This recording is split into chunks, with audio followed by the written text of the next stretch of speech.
Welcome to Reframe Your Mindset for Success. With me today is Professor Rao. How are you today, Professor Rao? Thanks for having me. It's a pleasure. So this week went on well, and every week and every day is a great day for me because I keep adding value and making a difference. So every day is a good day, especially after the brain stroke. I had the brain stroke in the year 2021. Yeah. Literally, doctors thought that I won't survive, but I survived because of my positive psychology and because of the power of my subconscious mind and because of the healthy habits that I acquired from Indian Air Force. And I am dyslexic with ADHD, attention deficit hyperactivity disorder, and add to that the brain stroke has further ruined my health. And I am 59 years old. I was born in a toxic family and grew up in a toxic environment. I have mental challenges, physical challenges, and financial challenges, but I am not giving up. Precisely, I rose like a phoenix after the brain stroke in the year 2021. I still have problem. My right hand was problematic. I have chronic problem with my right hand. I can't type. I have lots of challenges. Yeah, Yeah. So, and yeah, tell me.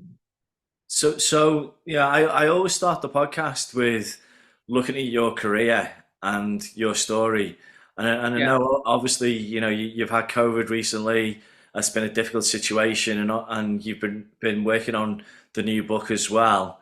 But your career to date, how would you describe your career to date?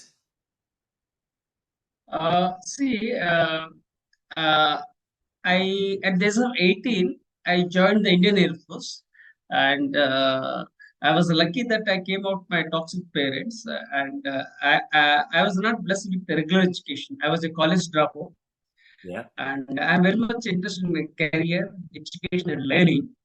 And I joined Indian Air Force when I was 18. So I used to wake up at morning 4 o'clock, night 10 o'clock. I would sleep every day. That was the routine, my Yeah. daily routine. And despite working in the military, very difficult, I used to find some time to read. So I acquired a couple of qualifications after I joined the Indian Air Force. The qualifications include DME, BSc, MA, MBA, PGDCLL, PGDBM, and PhD in the year 2011 on soft skills. So this is how the journey has started, and I'm basically a self-made man. And also, I'm right from childhood to till date. I'm a continuous learner, so I'm passionate about career, and I'm passionate about education and learning. Yeah. And my vision is to build 1 million students as global leaders by 2030. And Dr. Kiran Bedi has written a foreword for this book. And I have dedicated this book to former President of India, Dr. APJ Abdul Kalam. And so far, I have trained more than 50,000 students as global leaders. After the coronavirus, things have changed. And after the brain stroke, for more than 1.5 years, I have health issues. Hopefully, I'll get back to the feet and I get back to the track, and I'll be able to share my knowledge freely, and also I'll be able to build my vision to build 1 million students as global leaders by 2030. Okay, right. I'm with you. I'm with you. Tell us a little bit more about the book then that you've just written. Who's the book for? Yeah, this is the I have written so many books, but I'll show you the main book. This is See the Light in Lights in You. you. Yeah. Uh, and uh, uh, the Nobel laureate, His Holiness Dalai Lama, has written a foreword for this book, Wow. and I have authored more than 50 books, including the present one. This is See the Light in You. This is the book, and I also written so many books. And in this book, I talk about my vision to build 1 million students as global leaders by 2030. Because Wow. Okay. basically, I'm Yeah. passionate about education and learning. I'm basically passionate about education and learning, Yeah. and this is very close to my heart because I emphasize on career. and I coach people. I coach students. I mentor students, and it's a non-profit event. I am doing it, and I do a lot of things like I have 4 blogs, and I have 2 YouTube channels. I keep sharing my knowledge regularly with the world, especially on social media. Yeah. Brilliant, brilliant. So, yeah, as you know, the podcast itself is about reframing your mindset. Yeah. So, talking about mindset more in particularly. So Mm. why is mindset important to you? Yeah, mindset is required because it gives you, see, we talk about different kinds of mindsets. I have so to start with, let me tell you, fixed mindset and growth mindset.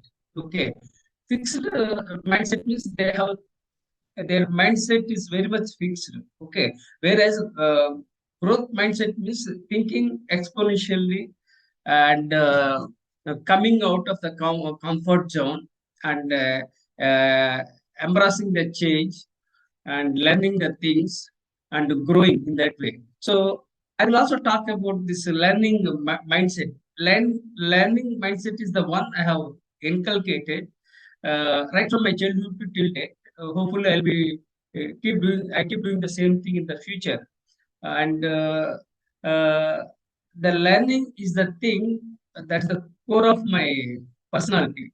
Apart from one more thing, that is service, because I am from Indian Air Force, so I served my country. So apart from the service mindset, I have this learning mindset because I'm passionate about acquiring knowledge. Yeah. I'm passionate about acquiring knowledge. I'm passionate about sharing my knowledge. So this is what I can talk about mindset. And mindset is required. Mindset means there are some different definitions about what that called mindset. Some perceptions. So what I would like to say that a character is the key to building your mindset. So you should have very strong character. You should have ethics so that you'll be able to frame a mindset which is ethical that helps you grow in the long run. Right. Okay. So how would you best describe your mindset then? My mindset, I told you, my mindset is basically about service. I have the mindset to serve the country, and I have the mindset to acquire knowledge and share my knowledge. That's the kind of mindset I am having. Yeah. Two, and the thing is, I have some discipline. So discipline is required that helps to develop a mindset. And I have a very disciplined mindset. That is, uh, uh, I wake up morning around 4 o'clock and I sleep in the everyday night by 10 o'clock. Yeah. That's how I do it. Early morning, I am the creator. I keep creating. That means because I'm an author, I'm a writer. So what I do is my mindset is to create. So I am the generator. The morning, throughout the day, I am the generate. Throughout the day, I am the generator, and in the night, I am the destroyer. In the sense, my Yeah. mindset can be defined in this way. Early morning, I am the creator.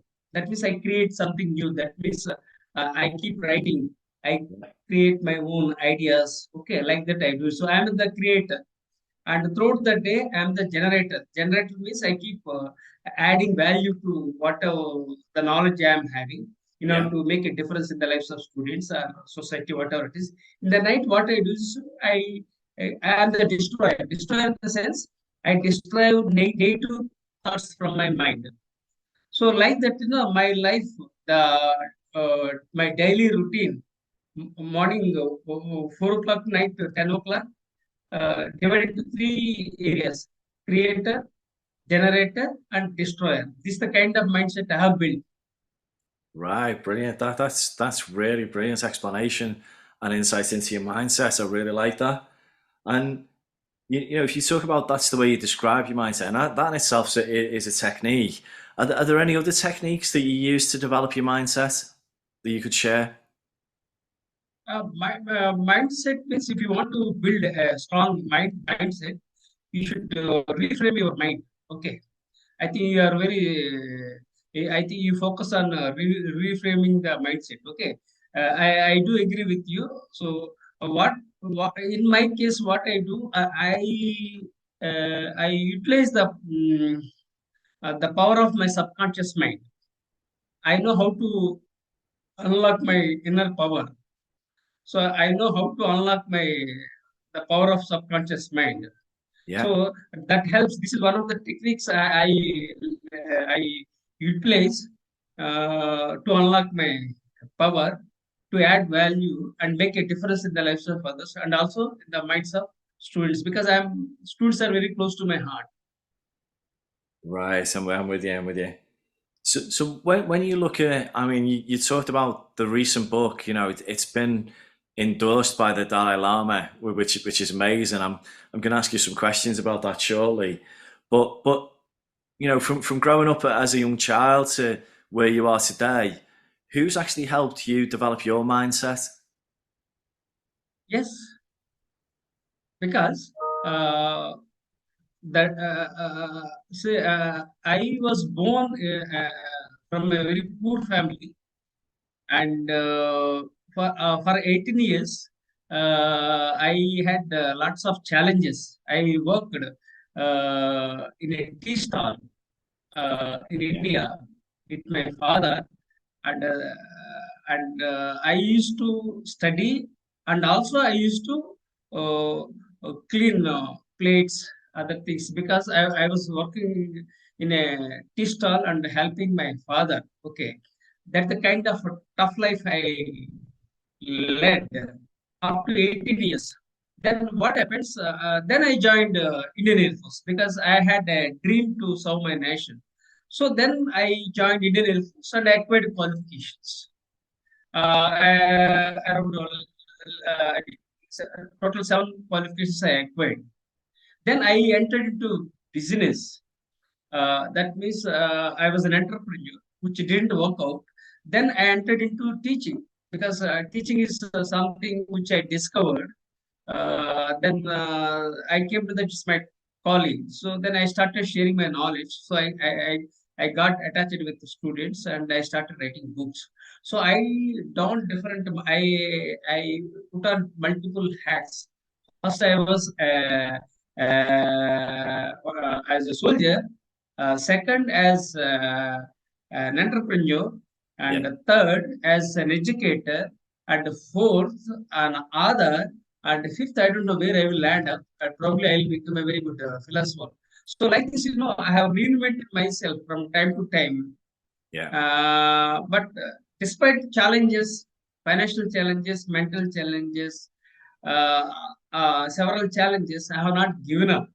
Okay. So what I would like to share is that whatever the things come, you have to take it and you have to move on, because life is not a cakewalk.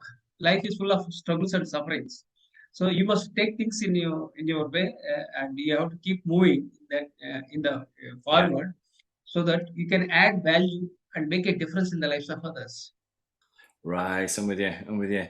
Now, and I know recently, I mean, and obviously you talked about it very early on, the you've had COVID, and obviously, you know, suffered with COVID, and it's been a time where you've had to work through, and you're still recovering.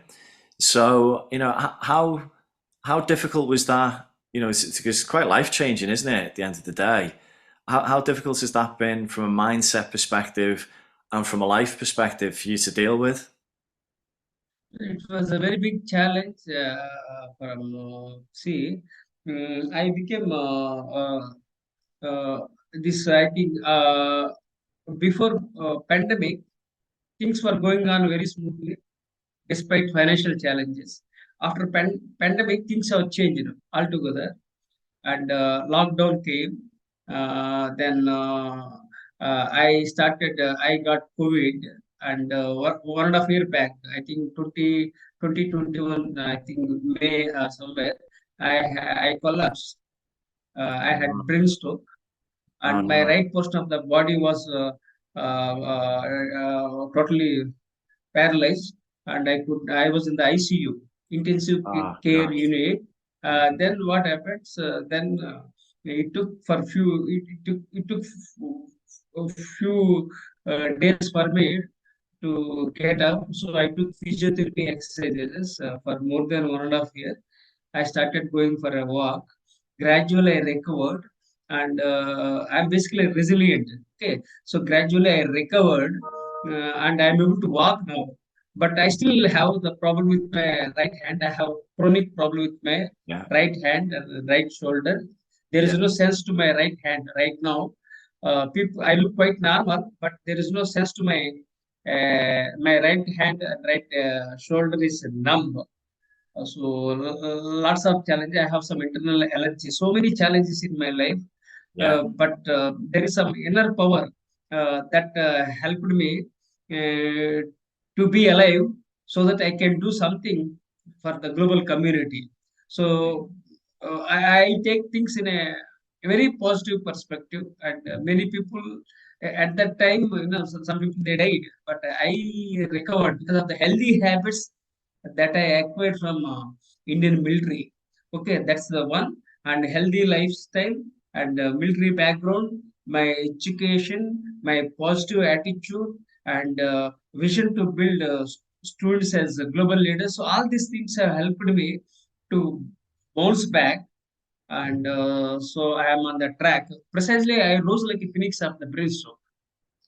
Right. Okay. And so it's been an incredible challenge really for you, and I can see the positivity and your mindset, and having that positive and proactive mindset has really helped you through. Yeah, yeah, So, true. so over the years, I always ask, if anybody who comes on that I talk to on the Reframe Your Mindset podcast, is have you had any funny stories or experiences that you could share that might be quite interesting for the listener? See, my life is very challenging. So I have seen so many setbacks in my life. I have never tasted success in my life. Okay, so lots of challenges I encountered. I am still undergoing challenges. Challenges came in a battalion, one after another. So what I would like to say is that when the going gets tough, tough gets going. That's what I believe. So uh, the stories are plenty. Yeah. Okay, but I am not able to write currently because my right hand is. I am not able to write for more than 1.5 year. I am not able to write. Typing with left hand is very problematic. So Right. hopefully it may take one and a half year to get back to the track. So where I can write, because I'm a basically creative writer, so that is missing because of the chronic problem with my right shoulder. But I'm not giving up. So what I would like to say is that you have to change with the changing times. That's what I believe, and never ever give up. This is Yeah. what I would like to say. And my life is very a struggle from birth to till death. But I'm very much optimistic because I was born with some purpose. I was born with some purpose to lead this world and the people around me, and to make a difference in the lives of others. So I'm very positive, basically. Yeah. Yeah, no, definitely, and I take that away from the interview. So going back to the book, and the book itself, the recent book, it was the Dalai Lama that's endorsed that. How did you get in touch with the Dalai Lama? Yeah, okay. I would like to share. Before that, I would like to say one more thing, share with you that I want to write a memoir. I have read tons of books in my lifetime. Yeah. Abraham Lincoln has been my inspiration, and I want to write a memoir. I want to share my challenges, troubles, and betrayals by my own rogue relatives. I would like to share everything. So I will write a memoir, because autobiography is very lengthy. It's very difficult for me to write. So I want to write a memoir highlighting my brainstroke and how my challenges in my life. Okay. Now coming to the question that you asked, how his The Dalai Lama has written a foreword. See, this is a book on mindfulness. Yeah. See the light in you, for which His Holiness Dalai Lama has written a foreword. And I live in India, and I requested His Holiness Dalai Lama to write a foreword for my book. Usually, I have published 50 books. So I sent my request to write forewords for various books in the past, but many times it was turned down. Yeah. But I persist. The biggest strength in my life is perseverance and persistence. Okay, that pays up in that pays at the end. So every time His Holiness Dalai Lama declined to write a foreword for my books. Then what happened? I think some 5 years back, before pandemic, then I thought of writing a book on mindfulness, Yeah. because why I got the trigger to write a book on mindfulness is that when I was working in education institutions, I come across some students committing suicides. So that's what then I felt hurt because of those incidents. Then I thought, why not to write a book on the suicides? Then I started writing about suicides, divorce, Yeah. wellness, mindfulness. Then like taming the monkey mind, how to lead your life with purpose and meaning. So like that, various things I have. Different chapters I have created. Then I requested again to His Holiness Dalai Lama, and finally he has agreed to write a foreword for this book. Why he wrote book? Why he wrote a foreword for my book is that because uh, he, this particular book talks from wellness and mindfulness. Okay, and the book which I wrote was also about mindfulness and wellness. So because of that, His Holiness Dalai Lama agreed to write a foreword. So first I sent my request to write a foreword, and His Holiness Dalai Lama appreciated. Then he has written a foreword for my book. This is how the journey with His Holiness Dalai Lama has started. I am always grateful to His Holiness Dalai Lama for giving me this opportunity. That's amazing. You know, getting him to write the forward to your book is absolutely amazing. So I'm gonna bring the interview to a close now. But what would be the last piece of advice that you give to the listeners when it comes to mindset and obviously your story?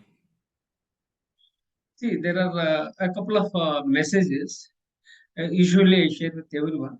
So be ambitious, not over ambitious. One, and be resilient. Everything is possible in this world. So I know that you've also written a book called Soft Leadership. Could you tell me about the book Soft Leadership? Yeah, this is the book titled Soft Leadership, and I have other 50 books. This is one of the books on leadership, and this book titled Soft Leadership. And the beauty of this book is that Soft Leadership is the book. For this book, mm, Philip Kotler, the father of modern marketing, Yeah. has written a foreword for this book, and uh, father of modern HR, Dave Ulrich, has created a leadership grid for this, and I have dedicated this book to Peter Drucker, the father of modern management, and I am known as the father of soft leadership. Okay, now coming to the soft leadership is a new perspective that I have coined a few years ago, because I'm passionate about learning, because I am from a military background, and I did research in soft skills for 4 years. Then I blended the soft skills with leadership and made it as soft leadership. And this leadership perspective is very much required not only now in the future. Why? Because there are several leadership styles like autocratic leadership, democratic leadership, laissez-faire, delegative, servant leadership. Like that, there are so many leadership styles. Yeah. So when I was training students and also to executives in MDP programs. Then they said, sir, we are not happy with the current types of leadership styles. So why don't you explore something new? Then I thought I got a trigger on my mind. So let me explore this new leadership perspective. Then I started doing research. Around 10 years back, I started writing books. Around six books that have been published on soft leadership alone. So this soft leadership talks about people orientation without compromising task orientation. And this soft leadership is required for organizations to achieve excellence and effectiveness. This soft leadership helps countries achieve peace and prosperity. And this soft leadership is required for all generations like baby boomers, Generation X, Generation Y, Generation Z, Yeah. and they are more relevant not only now in the future. Why? Because uh, the there is nothing like leadership and followership. So this leadership style talks about what is that called partners. It's a kind of partnership. That means all are equal. There is nothing like boss. There is nothing like subordinate. So this is the essence of this book titled Soft Leadership. And the title of this book is Soft Leadership, a New Direction Leadership. With you, yeah. Okay, okay. So soft leadership is it's about partnership, is it? It's about being in partnership and co-creation and collaboration. Yeah, right. You said. Yeah, you said right. It's collaborating, not competing. It's not competing. It's collaborating with others. It's partnership. There is nothing like boss. There is nothing like subordinate. We are all equal. That's the essence of this leadership style. That that is soft leadership style. Okay, okay. So I know you've also written a book called Vision 2030, 1 million global leaders. Can you talk to me about that as well? Tell me about that book. Yeah, my name is Professor M. S. Rao, and my vision is to build 1 million students as global leaders by 2030. And uh, Dr. Kiran Bedi, the first woman IPS officer, has written a foreword for this book, and I have dedicated this book to Dr. APJ Abdul Kalam, the former president of India. And I Right. am passionate about education and learning, Yeah. and I have four blogs. One of the blogs is about Vision 2030, 1 million global leaders. Yeah. So I started this non-profit initiative, Vision 2030, 1 million global leaders. And so far, I have trained more than 50,000 students as global leaders. But after pandemic, things have changed. So because earlier it was a classroom kind of education, now it's more of it's a hybrid, both classroom and also online. So the Yeah. things have changed, and I started reinventing accordingly. Then I started sharing my knowledge on social media and online. Then again, I had brainstorm 1.5 year ago that disturbed my again activities. But somehow I'm gradually getting into the track, and hopefully I'll be able to accomplish my vision to build 1 million students as global leaders by 2030. Thank you. Okay. Brilliant.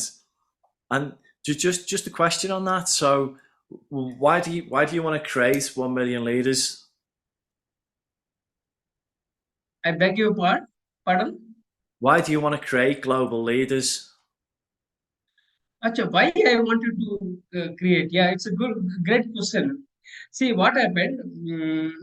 See, we have different generations like baby boomers, Generation X, Generation Y, Generation Z. So we have four generations. So the baby boomers who are very old, but veterans, they are retiring.